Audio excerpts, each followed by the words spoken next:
बिस्मिल्लाहिर्रहमानिर्रहीम। Bill of exchange question 5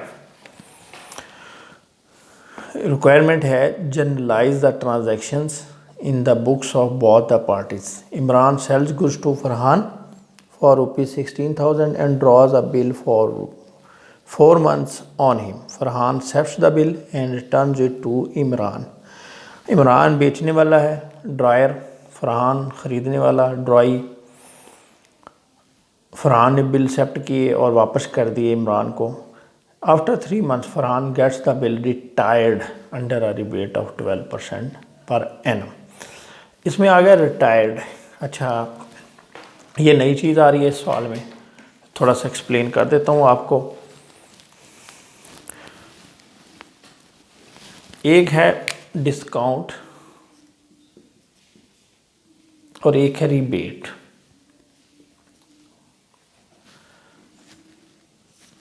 discount जो है इसमें हमें पैसों की ज़रूरत होती है, जल्दी हमें किसी की पेमेंट करनी है, अब हमें पैसों की ज़रूरत है।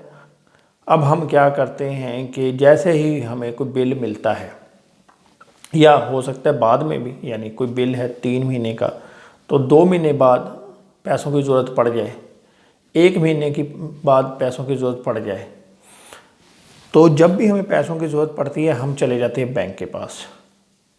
बैंक से कहते हैं कि जी हमें पैसों की ज़रूरत है, या मेरे पास बिल है 2 माह का, आप ऐसा करें कि 2 महीने के बाद फ़लाँ पार्टी है उसका एक्सेप्ट किया हुआ बिल है, ठीक है, तो उसके बाद चले जाएं, ये आपको पेमेंट मिल जाएगी। यानी सपोज 20,000 रुपये है, हमने किसी का देना है, हमें आगे से एक बिल मिला है।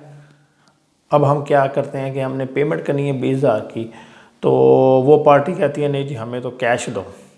अब हम बैंक के पास जाते हैं, उसे बिल दे देते हैं, रिक्वेस्ट करते हैं, बैंक अपने इंटरेस्ट रेट यानी जितने टाइम जो है हम बिल यूज़ करेंगे, 2 महीने का बिल है, अब आज ही डिस्काउंट करा लेते हैं, तो बैंक को 2 महीने बाद पैसे मिलने हैं, तो वो 2 महीनों का इंटरेस्ट हमसे ले लेगा और हमें फुल डिस्काउंट काट कर बाकी पेमेंट कर देगा। अगर 4 महीनों का बिल है और अगर 1 महीना ठहर के, यानी जितना टाइम बचेगा डिस्काउंटिंग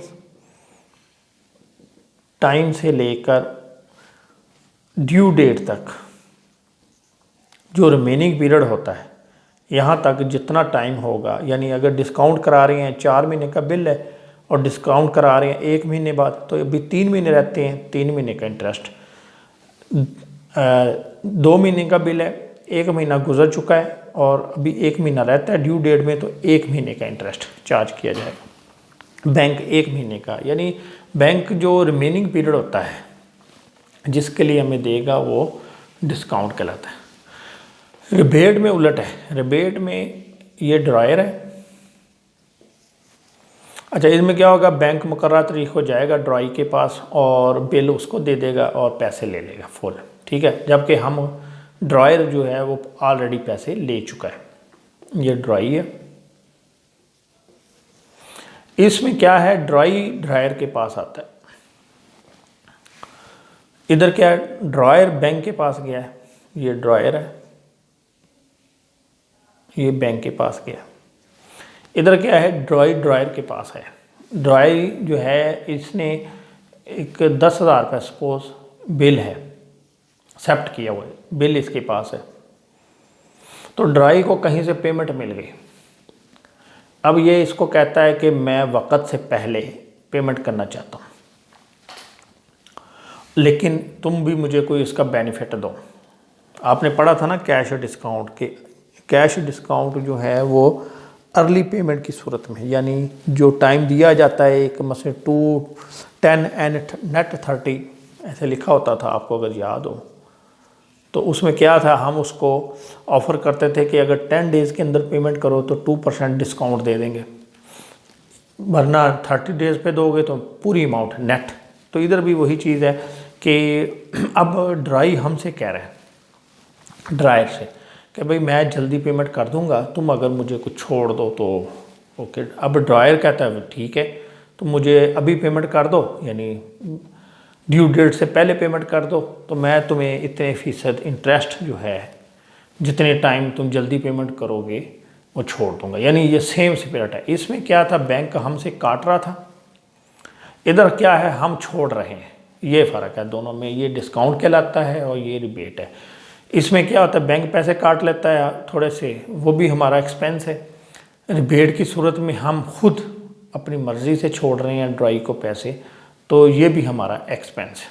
लेकिन टर्म का फ़र्क है, इसमें हम खुद बैंक से जो है ना अर्ली पेमेंट की हमें ज़रूरत है तो बैंक से हम डिस्काउंट करवा लेते हैं, पहले पैसे ले लेते हैं और जो जितना अर्सा यूज़ करेंगे उसका इंटरेस्ट देंगे। इधर हम अपनी मर्ज़ी से ड्राई को पैसे छोड़ देते हैं। तो आए अब हम स्टार्ट करते हैं क्वेश्चन। इसमें रिबेट है और इसको हम कहते हैं रिटायरमेंट ऑफ बिल।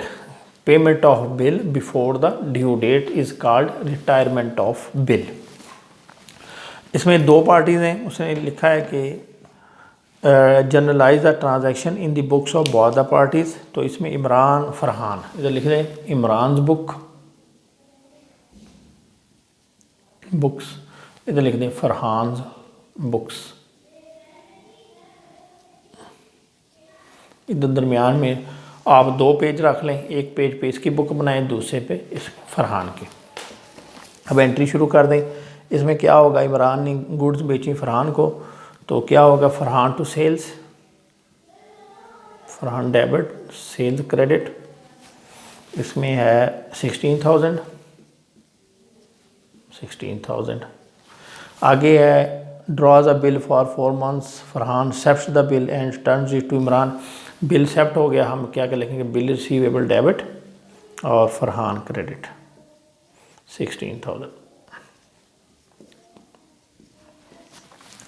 आगे चलते हैं। आफ्टर 3 months, बिल है 4 months का, ये याद रखें, ये बिल है 4 माह का। और वो कहता है आफ्टर 3 months, 3 महीने गुजरे हैं, यानी अभी 1 महीना रहता है बिल का। तो उस क्या कहता है, Farhan gets the bill retired under a rebate of 12% per annum. अब देखिए, फरहान ने 1 महीना पहले ही बिल रिटायर कर दिया, यानी बिल की पेमेंट कर दी। अब क्या होगा, उसको हम रिबेट देंगे, छूट देंगे। डिस्काउंट का महीना कटौती होता है, रिबेट का महीना छूट है, यानी छोड़ देना। तो अब क्या होगा, हम उससे पैसे ले लेंगे, हमारे पास कैश आ जाएगा, बिल चला जाएगा। बिल है 16,000 का, कैश हमारे पास कितना आएगा, तो इसमें भी हमने वही देखना है कि उसने कितना अर्सा पहले पेमेंट की है। तो उसने हमें 1 महीना पहले पेमेंट की है, 1 month। 4 माह का बिल था, लेकिन 3 महीने गुजर गए। और इसमें भी ये करना है कि जिस डेट को बिल रिटायर हो रहा है, रिटायर और ड्यू डेट,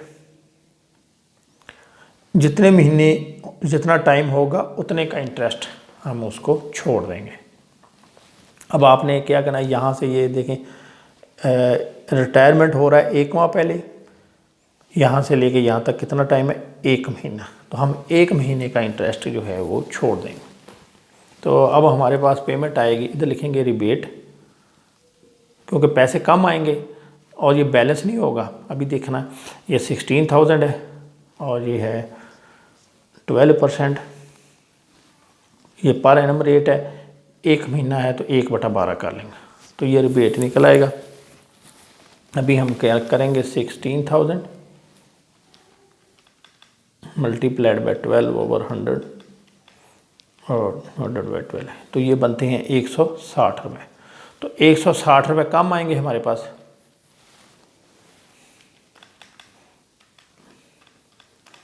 यानी ये आ जाएगा 15,840 रुपये कैश। अब दोनों बराबर नहीं हो रही, वो इसी वजह से नहीं हो रही कि ये जो 160 रुपये छोड़ दिए गए।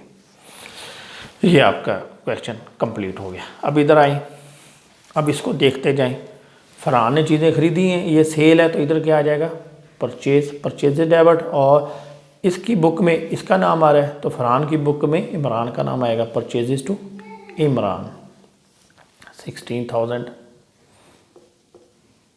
अब आगे क्या होगा, इसने बिल दे दिया इमरान को एक्सेप्ट करके, तो ये करेगा Imran debit, bills payable credit, ठीक है, इधर देखिए बिल डेबिट हो रहा है, इधर बिल क्रेडिट हो रहा है, अपोजिट होता है ना, एक की सेल दूसरे की परचेज कहलाती है। तो इधर इसका नाम क्रेडिट है तो इधर इसका नाम डेबिट हो रहा है। ये हो गया।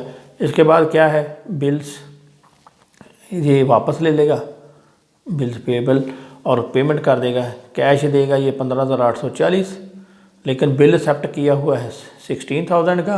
अब ये साइडें बराबर नहीं हो रही, क्यों नहीं बराबर हो गई, कि इसको ये फ़ायदा हो गया, इनकम होगी, रिबेट।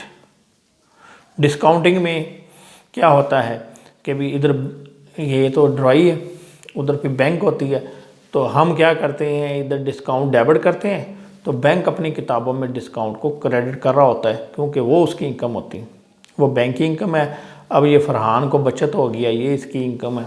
अब ये दोनों साइडें जो है वो बराबर हो गई। उम्मीद है आपको डिस्काउंट, रिबेट, इन दोनों का फ़र्क भी पता चल गया होगा। Thank you very much.